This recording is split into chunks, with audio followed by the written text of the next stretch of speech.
মহাভারত হোক বা আধুনিক যুগ, জুয়া মানুষকে শুধু ধ্বংসই করেছে। তাই মহাভারতের যুদ্ধ যেমন শুরু হয়েছিল এই জুয়া দিয়ে, ঠিক এই জুয়াই আবার ধ্বংস করছে আজকের দিনের হাজার হাজার পরিবারকে।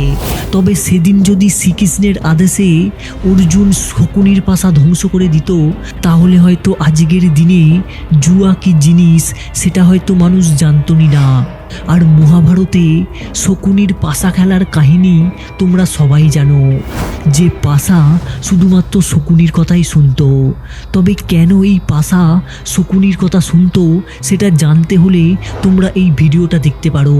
এবং তোমরা জানলে অবাক হবে যে শকুনির মৃত্যুর পর শ্রীকৃষ্ণ ভীম ও অর্জুনকে এই পাশা দুটিকে নষ্ট করতে বলেছিলেন, কিন্তু অর্জুন ভুলবশত পাশাগুলিকে নদীতে ফেলে দেয়, যেটা দেখে শ্রীকৃষ্ণ বলেছিলেন, অর্জুন তুমি মহা ভুল করেছ।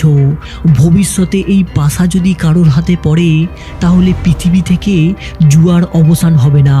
আর তাই আজও হয়তো পৃথিবীতে জুয়া আছে।